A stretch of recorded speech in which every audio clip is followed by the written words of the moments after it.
But listen to me.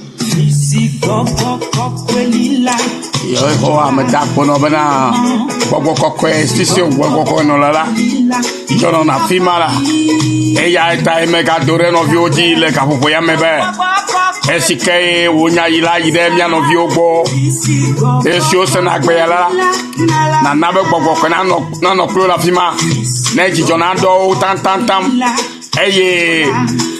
eye jijona no me eye nu como se sikacho wonya wala na tawa sosi mana antifa fa na sosi ala bra mi no agbeto agbogbo pe museme eye afisike ye gbogbo kala jijona na fimada yemi no agbera na petola le Yesu fon come ira oduko le wonya lata le Yesu fon come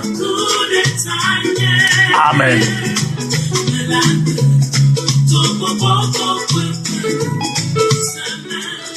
Miela gbeto gbogbo koko fe ngusela me no vinyo mie ga doro mi agbo ala be miela gbeto gbogbo koko fe nguseme na gbeto gbogbo koko fe nguseme ga bobo ya me ala be Yesu kureta o Yesu kureta nya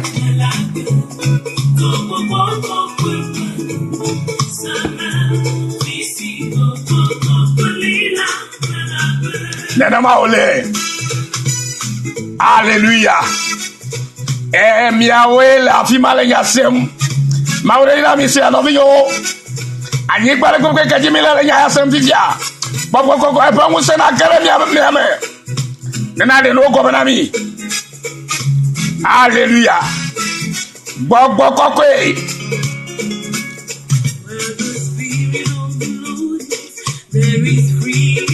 where there is the Spirit of God is, there is a freedom.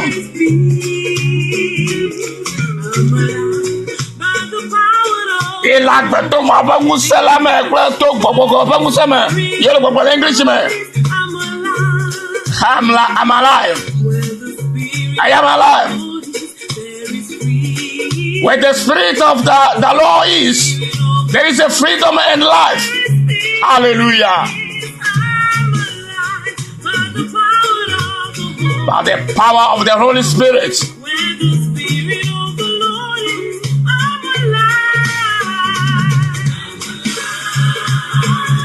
No vi agbe le Yesu me. Ele ya agbe le Yesu mo na agbe le Yesu me. O to agbe fo di fo la o la no vi yen. Le gbogbo koko pe musela nu. Hallelujah. Mire marigala mi ya imezarea. Hallelujah. Maufanya. Pesego fa maufanya. No vinya manya ba le toji. Maule yo. Ala bara to o yi bi sesio ne to la enya yo ti senala. Enya ya la gbogbogbo ya ma ba ya la o ni na o. Hallelujah. Ala ba agbenya enya ya. Hallelujah. Me la agbe no biye. O ta agbe di fo no. Yesu ta agbe di fo no. Bre agbe fa to be yinu kata. Na nyeto le Yesu fo come.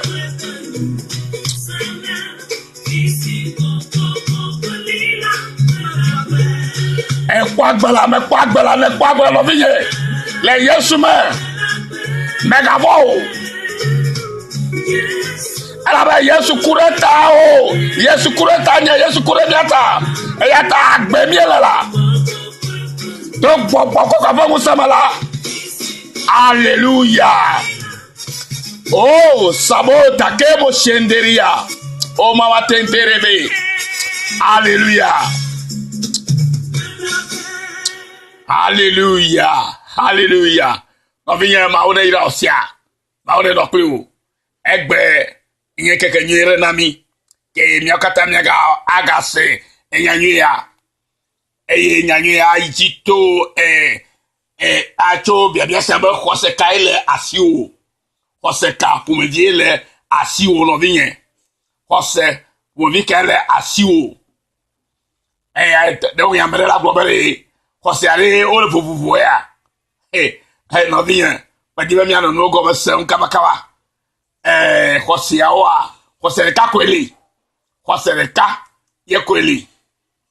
eye xɔse kaya ye koe le ye nye xɔse si ke woyɔa be xɔse akonka xɔse si ke si ŋku le eye wòkpɔna nu tutututu xɔse si ke si to le ye wòtɔ sena nyanyia ye wòtɔ sena gɔme elabe yeƒe anyasa ele agbe elabe yeƒe dzidzinya le agbe xɔse ma tɔŋgbe ye kpɔna Mawu ma xɔse ma tɔŋgbe kpɔna Mawu ma eya ta ne be mi le Biblia me le gaƒoƒo ya me la enya la va la kudo toa Mawu ƒe nya me eye menye miaƒe nya miaƒe numenya o Mawu ƒe nya me ta miayi ɖe Biblia me miayi ɖe Yohanes ƒe agbalẽ eta me ne ene miaxlẽ tso kpukpui blaʋɔ-8 emi xlẽ blaʋɔ-8 avɔa blaʋɔ-8 kple blaʋɔ-9 miayi ɖe blaetɔ̃-vɔ-9 dzi tsɔ yi ɖe blaene-vɔ-2 me afi ma miaxlẽ le Yohanes ƒe agbalẽ eta me ne kpukpui blaʋɔ-8 tete nyɔnu la gblẽ eƒe etsize ɖi eye wòdzo yi ɖe dua me eye wògblɔ na amewo bena miva kpɔ ame aɖe si gblɔ nu siwo katã mewɔ kpɔ la nam ɖe menye esiae nye Kristo la oa. Alléluia. Tete nyɔnu la gblẽ eƒe etsize ɖi eye wòdzo yi ɖe dua me eye wògblɔ na amewo bena miva kpɔ ame aɖe si gblɔ nu siwo katã mewɔ kpɔ la nam ɖe menye esiae nye Kristo la oa. Tete wodo go le dua me eye wova egbɔ tete wodo go le dua me eye wova gbɔ miayi ɖe kpukpui blaetɔ̃-vɔ-9 me ayi ɖe blaene-vɔ-2 me eye tso dua me eduma me Samariatɔwo dome ame geɖe xɔ edzi se le nyɔnu si ɖi dase bena egblɔ nu siwo katã mewɔ kpɔ la nam la ƒe nyanu ŋuti. Azɔ esi Samariatɔwo va egbɔ la woɖe kuku nɛ bena wòanɔ yewo gbɔ eye wòanɔ afi ma eye wònɔ afi ma ŋkeke 2 eye ame geɖewo wu xɔ edzi se le eya ŋutɔ ƒe nya ŋuti eye wogblɔ na nyɔnua bena azɔ menye le wò nuƒoƒo ŋuti míexɔe se ɖo o elabena mía ŋutɔwo míese eye míenya bena ame sia nye xexea me xɔla vavã. Alléluia. Míekpɔ le Yohanes ƒe agbalẽ ta 4 sia me la mie le yeƒe nya alo storiwo me la míekpɔ bena Aƒetɔ Yesua eva do go nyɔnu ɖe si ke nye Samaria nyɔnu le vudo aɖe to eye gake ma me ke ŋutikɔ na Yesu Kristo bɔbɔ na anyi la yeƒe nusrɔ̃ yi ɖe dua me wɔva di abolo woaɖu eye Yesu afi ma tete Samaria nyɔnu ya va etsi ɖu ge le vudoa to eye Yesu bia gbɔ nɛ bena nyɔnu ɖe nakpe ɖe tie bena nye hã atɔ kutsi ɖe nama nua eye nyɔnua be ŋutsu miawo kple miawo le mi me wɔ ɖeka o. Wogblɔ be Samaria nyɔnua ɖe va etsi ɖu ge Yesu gblɔ nɛ bena na ɖem mano elabena eƒe nusrɔ̃lawo yi ɖe dua me be woaƒle nuɖuɖu. Samaria nyɔnu la gblɔ nɛ bena aleke wò si nye Yudatɔ la ne le tsi biam Inye signe Samaria nyonu be yano maha. Ela bana yuda tokle Samaria to o menyina o. Kale regle avec eji la. Yesu bonne bana ne enya mesike tutu le chia bien. Be anu ya bola to bien bana le. O ne na chie ke na chia no. Nyonu abobela. O owa. Miakudo miaola, mima de ka o miamo menyina o. Miekwa. Bo de lava lolo. Obo menyina le o fa du ko le o fa du auta. Samaria tokle yura to menyina o. Bo de lava me du aka kika kata. Egbe agba le ma. Bo be ko da me o menyina o. Ta yo mato no du o. Yo mato subo lo du o. E o nya Christopher kakia. Mama galo mo kokoko. Eya melele mao. Mayine mao no mao. Eya ta no vinyo mele mi akpem le nya me. Be nu kai la yeji o. Eye sike Samaria nyonu ya. Ba gesi bana ame ya agro ye peti yokata ni yala. Adanyo hienye Mesia la. Sinye Yesu Kristo a. Eye o blefe nuka. Obe eglefe echizeri. Le nyasi o seta. Egble nusike o jabawo. Echisiko vayaku. Lesike Yesu brepe tinyone. Ke o vanyaba a. Iya me amenye Mesia la maton brepe. Enya oro la ineno. Eye o fudu ile dua me. Brepe echizeri. Eye o vai blo. Enya sia. Enya nyane duko obera ye kwame ade. Ye karamare amu. Eya me ala brepe tinyokatani. De o ye Mesia. Gela iji globana. Amegoro kwa iji sele. Ye pe nya gbogbota. Yo va Yesu agbo. Amegoro kwa iji. Le pe nya. Yo no pa nya gbogbota. Over Yesu agbo. Kake amegoro kwa iji wu. Le siko wanto kere Yesu antonti. Ho Yesu antope nya. Yo va po doje sibana. Ameyala. Yenye ekeke me fe ko la vafa alors ki kan pa de la vafa o bola yo ba menye fe nya siko gbo na yo tabe egbo egbo Yesu agbo fe tinya ne de tako yo o kwajiro aso yo to po yo se le fe nya sio Kristo to gbo na yo la yo se ta yo ba doji si aso mana Yesu nye ki kan pa kekele ale fe de la vafa yenye ko la vafa na yo Egbela, megade o sera mobubu pour témoignage. Et yo baba mata yo kweselo. Ne te fait mia ce témoignage o. Et mia gobe mia to lo khosevo gakia. Ne mi do mia to mi do khosia. Me khosia fon kule mia si. Ye mi po. E Christo akule fon kuola. Après ce que mia e yob la to baba la cha o fo le enwo yese. Aso ye to fon ku po.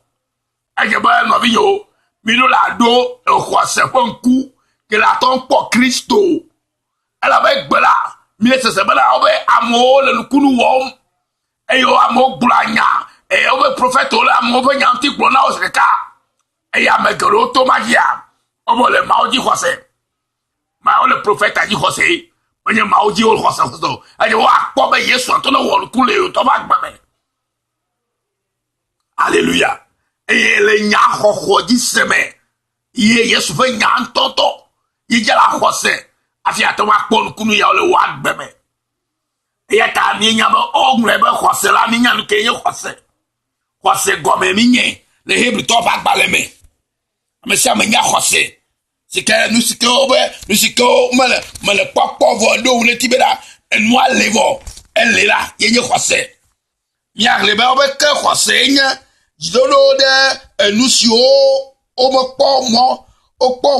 na ngle kakade nusio omo po laji ela bana eya me le mato po da se didi yele le khoseme ye jesiba ocho maufa enya jira hehia modo ocho maufa enya Enyaji khose Ye nanabena ekose swamesi egba me globala okulabala tonya le church ya meta enabe chama ya church ma oko nkajo oko oto foko watomo kose skele eji le watosila eji okose watomo de okose o enya sike amele ba globala prophet ya dido amofo anya ye jo okose watomo de okose o wa fi alo globala enu ya gbo me o samarito gbo imanyo nyon apanya le ke wa gola yo setayo ke wa to ba se Yesu ato ba pepe ku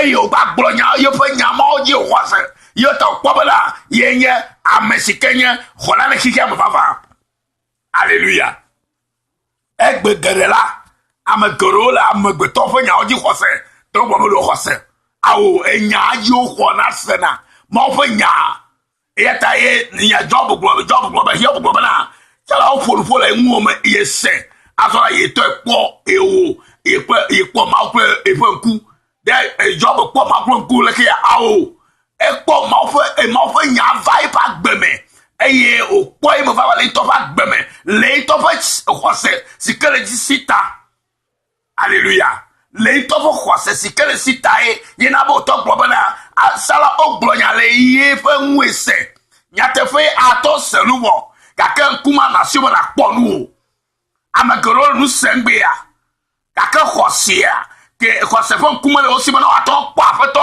Yesu Christ anto vis-à-vis o amala golbelare de ato pa Yesu vis-à-vis ma hallelujah gbogbo onye ta gbogbo amesa sika subo gbogbo la amesa sika la ateba magola na subo gbogbo nya ta feme gbogbo e ma onye gbogbo Yesu anya eje mi asubo le nya ta gbogbo me ta no mi ye be ya po Yesu gbara eje ba wo o khota fon kuna hu ye je be asenya nyi agbe ya eje ba wo khosa fon tuna hu ne maga seda seridio le kike amako ke bona asenya to nyantonto kenya ba ofanya sike na be wo to ase e atama se gome wo susu ase gome eye jichinya sike wo khosa fon jichinya sike la gbala atama ase gome eyo ahwe atonde dome eye do to de wera ira na balale abadi da se bana aso ite kwekwe ku la bo khosera nkule silo nu pom